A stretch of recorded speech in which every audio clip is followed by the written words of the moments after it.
Hello बच्चों। आज की क्लास में हम नया टॉपिक सीखेंगे, रेशो अनुपात। इससे रिलेटेड आपके एसएससी एग्जाम में और रेलवे एग्जाम में एक क्वेश्चन आता है। प्री में भी एक क्वेश्चन आएगा और मेंस में भी एक क्वेश्चन आएगा। रेशो का उपयोग एक जैसी क्वांटिटी या मात्राओं का आपस में तुलना करने के लिए रेशो का उपयोग किया जाता है। एक जैसी क्वांटिटी मात्राओं का आपस में तुलना करने के लिए रेशो का उपयोग किया जाता है। तो देखो, जैसे कि हम एग्जाम्पल समझेंगे। ए और बी दो आदमी हैं, जिसमें ए एक महीने का 75,000 रुपये कमाता है। एक महीने का 75,000 रुपये कमाता है और बी एक महीने का 60,000 रुपये कमाता है। एक महीने का 60,000 रुपये कमाता है, तो इनका रेशो क्या होएगा? ए और बी का रेशो क्या होएगा? तो 15×5 = 75, 3 जीरो से 3 जीरो कटेगा, 15×5 = 75 हो जाएगा, 15×4 = 60। तो ये क्या आ गया? ए और बी का रेशो 5:7 आ गया। ए और बी का रेशो 5:7 हो गया। इसका मतलब कि ए 5 कमाता है और बी 4 कमाता है। जबकि ए 5 कमाएगा तो बी 4 कमाएगा। ए 5 कमाता है तो बी 4 कमाएगा। ठीक है, तो हम इसको ऐसा भी लिख सकते हैं। तो देखो, यह जो है रेशो में है, मतलब ए और बी की कमाई का, ए और बी की कमाई जो है रेशो में है, ये 5 है और ये 4 है। ए की कमाई के रेशो, ए की कमाई का रेशो 5 है और बी की कमाई का रेशो 4 है। मतलब ए 5 कमाता है तो बी 4 कमाएगा। ठीक है, तो हम इसको ऐसा भी कह सकते हैं कि ए अगर 10 कमाता है तो बी 8 कमाएगा, क्योंकि रेशो की हम गुणा भी कर दो तो वैल्यू वही रहती है। देखो, ए 5 कमाता है तो बी 4 कमाएगा, तो ए एक का हम अगर ए का हम 2 गुना भी कर दिए तो ये 5 दूनी 10, तो ए 10 कमाता है तो बी 8 कमाएगा। अगर ए 15 कमाता है तो बी 12 कमाएगा। ए 20 कमाता है तो यह ए 20 कमाता है तो बी 16 कमाएगा। तो ये जो है ए और बी के इनकम का रेशो, ए और बी की इनकम का रेशो है। ठीक है, ये जो है रेशो है, यह जो है रेशो है, ये एग्जैक्ट वैल्यू नहीं है। यह जो है रेशो है, यह एग्जैक्ट वैल्यू नहीं है। देखो, ए और बी की कमाई 5:4 है। ए और बी की कमाई 5:4 है, तो ए और बी की कमाई कितनी है? ये रेशो में अब इनकी कमाई हमको ज्ञात करना है, तो क्या होएगा? तो देखो, हम इसे सॉल्व करेंगे। ए और बी की कमाई का रेशो 5:4 है, तो अब हमें कमाई निकालना है, तो रेशो हटाना होगा। तो जब भी हम रेशो हटाते हैं, तो किसी एक वेरिएबल से गुणा हो जाती है। जब भी हम रेशो हटाते हैं तो किसी एक वेरिएबल से गुणा हो जाती है। वेरिएबल बोले तो एक्स, जिसका मान कुछ भी हो सकता है। ठीक है, वेरिएबल बोले तो एक्स, जैसे कि ए अगर ए 5:4, ए और बी का रेशो 5:4 है, तो ए का मान 5 रेशो है। ए का मान 5 है, तो उसमें जब ए का मान 5 है तो 5 में एक्स से का गुणा हो जाएगा, तो कितना हो जाएगा? 5x हो जाएगा। और बी का मान कितना हो जाएगा? एक्स से का जब गुणा हो जाएगा तो 4x होगा। ठीक है, तो ये कितना हो गया? 5x और 4x। यहाँ से इनका हमने रेशो हटा दिए थे, तो 5x और 4x हो जाएगा। अब इसको सॉल्व करेंगे तो क्या हो जाएगा? देखो, 5x रेशो 4x आओ, तो ये क्या हो जाएगा? ए बराबर 5x हुआ, बी बराबर 4x से हुआ। अब इनका 5x और 4x का हम रेशो लेंगे तो क्या हो जाएगा? x से x कट जाएगी, तो 5x x से x कट जाएगा तो क्या होगा? 5:4। मतलब यही आया, 5:4। इसका मतलब ये कॉन्सेप्ट बना कि जब हम रेशो हटाते हैं तो एक वेरिएबल से मल्टीप्लाई हो जाती है। जब हम रेशो हटाते हैं तो एक वेरिएबल से मल्टीप्लाई हो जाती है, जहाँ एक्स से का मान कुछ भी हो सकता है। जहाँ एक्स से का मान कुछ भी हो सकता है, वो क्वेश्चन पर डिपेंड करता है। एक्स से का मान क्वेश्चन पर डिपेंड करता है। ओके, इसमें हमने 3 चीज़ सीखी। फर्स्ट आता है कि रेशो रेशो रेशो की ज़रूरत तब पड़ती है एक जैसी संख्याओं की आपस में तुलना करने के लिए। एक जैसी संख्याओं की आपस में तुलना करने के लिए रेशो का उपयोग होता है। और जब भी हम रेशो को हटाते हैं तो वह एक वेरिएबल से मल्टीप्लाई हो जाती है। थर्ड टॉपिक है, थर्ड पॉइंट ये कि रेशो को किसी भी नंबर से गुणा करो। कोई फर्क नहीं पड़ता। रेशो को भी किसी नंबर से गुणा करो, कोई फर्क नहीं पड़ता। ठीक है। और फोर्थ पॉइंट है कि रेशो को कभी दशमलव में नहीं लिखा जाता। रेशो को कभी भी दशमलव में नहीं लिखा जाता, इसे हमेशा सिंपल वेव में लिखा जाता है। इसे हमेशा सिंपल वेव में लिखा जाता है। ओके, देखो बच्चों, रेशो रेशो का मतलब भाग ही होता है। रेशो का मतलब भाग ही होता है। कैसे होता है, देखो एग्जाम्पल समझते हैं। हमने कोई संख्या ली 5/6। हमने कोई संख्या ली 5/6। तो ये क्या है, तो ये क्या है, 5/6 ही तो है। 5/6 ही तो है। हमने संख्या ली 5/6, तो ये क्या है, 5/6 ही तो है। अब जैसे हमने एक एग्जाम्पल ये लिए कि 3/0.04, तो ये क्या है, तो ये क्या है, तो ये ऐसा हो जाएगा, दशमलव हट जाएगा तो ये क्या हो जाएगा, 3/04/100, ऐसा हो जाएगा। ठीक है, 3/4/100, दशमलव हट जाएगा तो 100 अपॉन में आ जाएगा, तभी गुणा हो जाएगा तो कितना हो जाएगा, 300/4। 300/4 तो क्या हो जाएगा, 300/4, 300/4 होगा। ठीक है, इस प्रकार होता है। ठीक है, इसी प्रकार अब हमें दो संख्या दी गई है। जैसे हम ले लेते हैं एग्जाम्पल दो संख्या वाले।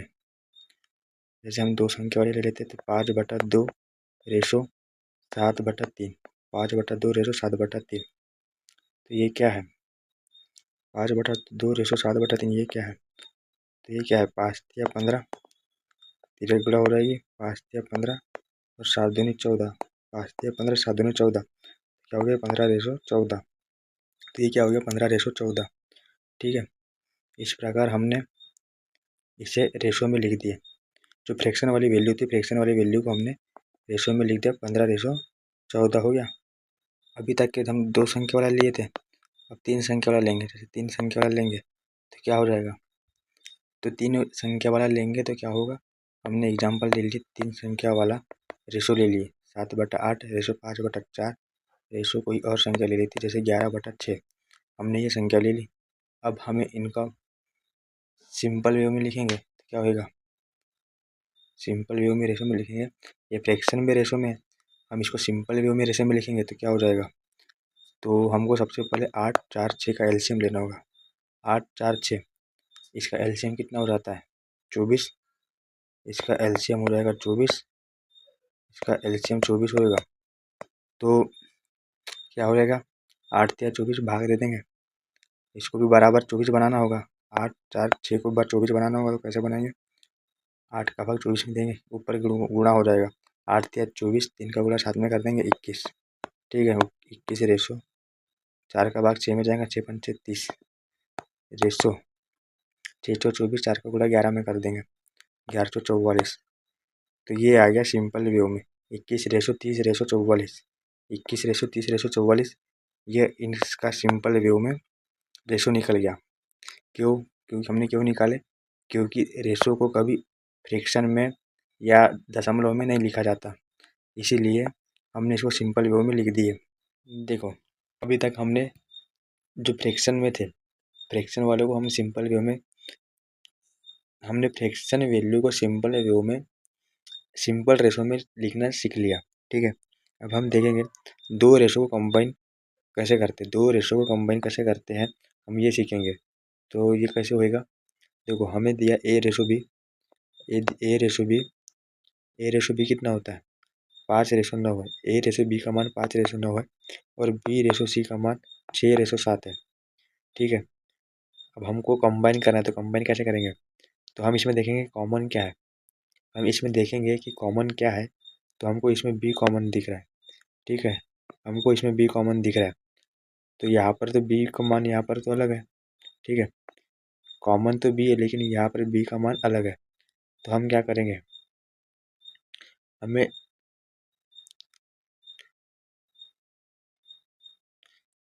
तो यहाँ पर B का मान अलग है, तो हम यहाँ पर 9 और 6 और 9 का सेम बनाना होगा।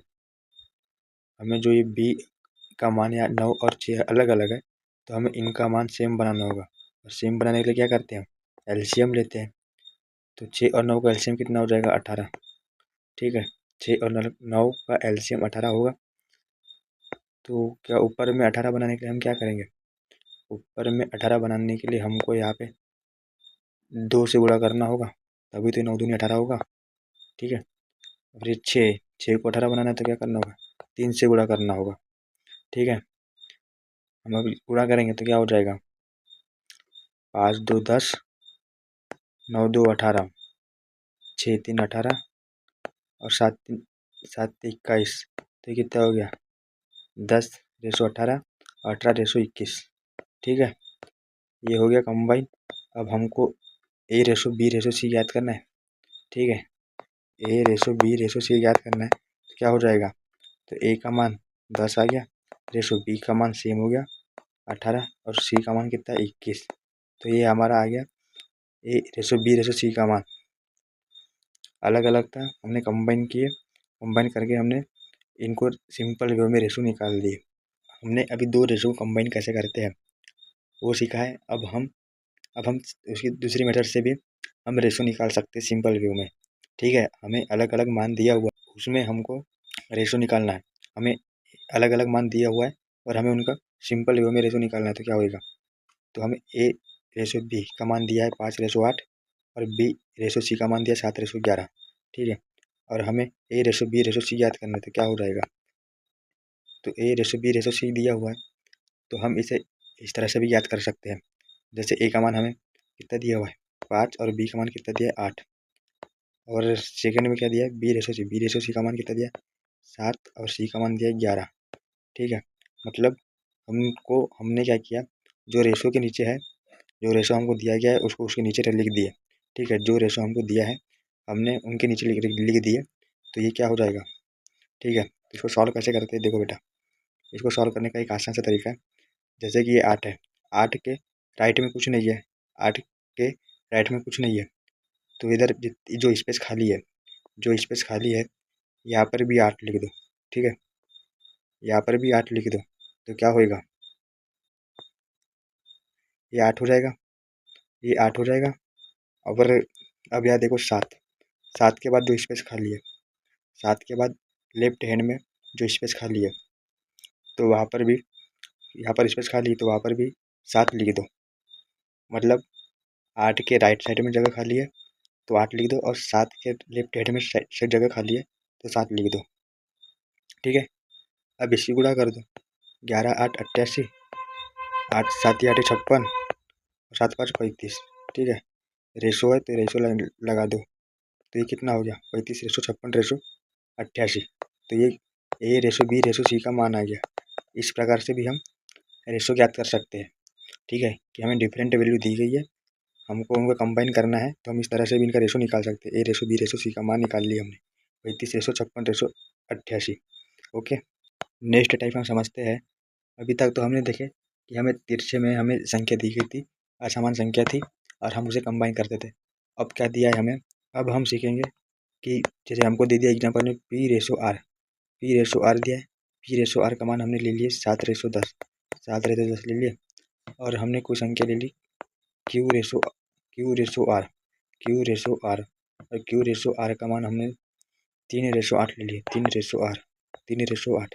ठीक है, अब हमें PQR ज्ञात करना है, PQR जब हमें ज्ञात करना है तो क्या हो जाएगा, P/Q/R हमें ज्ञात करना है तो ये क्या हो जाएगा। तो देखो R का मान यहाँ पर तो कॉमन जो है वो देखो, कॉमन जो है वो देखो, तो यहाँ पर R कॉमन है। ठीक है, R कॉमन है, लेकिन यहाँ पर R का मान कॉमन नहीं है। ठीक है, यहाँ पर R का मान कॉमन नहीं है तो हम इसे सेम कर बनाएंगे, तो हम इसे सेम बनाएंगे। यहाँ पर R दिया है और यहाँ पर R का मान अलग अलग दिया है। ठीक है, तो हम इसे सेम बनाएंगे, तो सेम बनाने के लिए क्या करेंगे, 10 और 8 का एलसीएम लेंगे। 10 और 8 का एलसीएम लेंगे तो क्या होगा 40, 10 और 8 का एलसीएम लेंगे तो 40 होगा। ठीक है, मतलब ऊपर हमें 40 बनाना होगा और नीचे भी हमें 40 बनाना होगा। ठीक है, 40 बनाने के लिए क्या करेंगे, 40 बनाने के लिए हमको ऊपर 4 से मल्टीप्लाई करना होगा और और नीचे 40 बनाने के लिए हमें 5 से मल्टीप्लाई करना होगा। ठीक है, तब ये संख्या 40 बराबर सेम बन जाएगी। सेम बन जाएगी तो क्या हो जाएगा, 4 7 28, 4 7 28 रेशो कितना हो जाएगा, आर का मान 10 4 40, आर का मान कितना आ गया 40। यहाँ पर भी क्या हो जाएगा, यहाँ पर क्यू का मान क्या हो जाएगा, 5 तिया 15, 5 तिया 15, 5 तिया 15 होगा। और ये जो आर का मान कितना हो गया, 8 5 40, आर का मान आ गया 40। तो ये कितना हो गया, P ratio Q ratio R का मान कितना आ गया, 28 रेशो 15 रेशो 40, 28 रेशो 15 रेशो 40 आ गया। देखो हमने कोई संख्या ली, हमने कोई क्वेश्चन लिया, यदि ए रेशो 20 का मान 5 रेशो 11 है और बी प्लस सी रेशो सी इसका मान 12 रेशो 7 है। ठीक है, दोबारा पढ़ो, ए रेशो बी का मान हमें 5 रेशो 11 दिया है और ए प्लस बी का मान 12 है और रेशो सी का मान 7 है। ठीक है, तो ये क्या होगा, हमें प्रश्न बोल रहा है कि ए माइनस बी अपॉन ए माइनस सी का मान ज्ञात करना है, ए माइनस बी अपॉन ए माइनस सी का मान ज्ञात करना है। तो क्या होगा, ए प्लस बी का मान 12 दिया है। ठीक है, ए प्लस बी का मान 12 दिया है और ऊपर में तो ए रेशो बी का मान कितना है, 5 रेशो 11। तो हम देखो ऊपर अगर देखेंगे 5 रेशो 11 ए रेशो बी का अगर हम जोड़ेंगे तो कितना हो जाएगा, 11 5 16, 11 5 16 जोड़ने पर कितना हो रहा है 16। और यहाँ पर ए प्लस बी का मान कितना दिया है 12। ठीक है, मतलब यहाँ वैल्यू कितनी कैसी आ गई, अलग अलग आ गई, ये 16 आ गई और ये 12 आ गई। ऊपर में ए प्लस बी का मान 16 आ गया और नीचे ए प्लस बी का मान 12 है। तो हमें इसको सेम बनाना होगा। सेम बनाने के लिए क्या करते हैं, हम एलसीएम लेते हैं। एलसीएम कितना हो जाएगा, 16 12 का एलसीएम, देखो 16 12 का एलसीएम 48 होता है, 16 12 का एलसीएम 48 होता है। इनका एलसीएम 48 आ गया। तो अब क्या होगा, हमको ऊपर 48 बनाना होगा और नीचे भी ए प्लस बी का मान 48 बनाना होगा। तो 48 बनाने के लिए ऊपर क्या करेंगे, हम 48 बनाने के लिए क्या करेंगे, ऊपर हम 3 का गुणा कर देंगे। जैसे कि 5 रेशो 11 दिया हुआ है और ये 12 रेशो 7 है, 12 रेशो 7 है। अब इसको हम 48 बनाना है तो क्या करेंगे, नीचे 4 का गुणा करेंगे तो 1248 हो जाता है। ठीक है, नीचे 4 का गुणा करेंगे तो 48 हो जाता है। ठीक है, 728 हो जाता है आगे। और ऊपर में किसका गुणा करेंगे कि इनका योग 48 है, तो ऊपर में हम 3 का गुणा करेंगे। ठीक है, 3 का गुणा करेंगे तो ये कितना हो जाएगा, 5 तिया 15 प्लस देखो 11 तिया 33 और इनको जोड़ेंगे तो 48 आता है। ठीक है, 15 प्लस 33 को जोड़ेंगे तो 48 आता है। इस प्रकार ए रेशो बी का मान 15 रेशो 33 होगा, 15 रेशो 33 होगा। इस प्रकार ए रेशो बी का मान 15 रेशो 33 होगा, 15 रेशो 33 होगा। अब हमको क्या याद करना है, ए माइनस बी और ए माइनस सी, हमको ये याद करना है। तो वैल्यू पुट कर दो मान आ जाएगा। ए का मान कितना आ गया 15, ए का मान आ गया 15। ठीक है, आ गया 15, बी का मान आ गया 33, बी का मान आ गया 33, माइनस है माइनस लगा दो, ए का मान 15 माइनस सी का मान 28, सी का मान 28। तो ये क्या हो जाएगा, इसको सॉल्व करेंगे तो ये माइनस 33, 15 से 33 घटाएंगे, 15 से 33 नहीं जाता तो हम बड़ी संख्या से छोटी संख्या घटाएंगे, उनके सामने का चिन्ह लगाएंगे तो ये माइनस हो जाएंगे। 33 से 15 घटाएंगे तो क्या आ जाएगा, 33 से 15 घटाएंगे तो 18 आएगा। ठीक है, और नीचे भी क्या होगा, छोटी संख्या के से बड़ी संख्या घटा रहे तो नहीं घटेगी, तो बड़ी से छोटी घटाएंगे, संख्या सामने के लगा देंगे चिन्ह, तो ये माइनस हो जाएगा। 28 से 15 गया 13 हो जाएगा, 28 से 15 गया 13 आ जाएगा, और माइनस से माइनस कैंसिल हो जाएगा। 18 रेशो 15, 18 रेशो 13, 18 रेशो 13 इसका आंसर हो जाएगा। ठीक है, थैंक यू भाई। आगे की क्लास देखने के लिए आप कमेंट सेक्शन में कमेंट कीजिए, सब्सक्राइब कीजिए और लाइक कीजिए।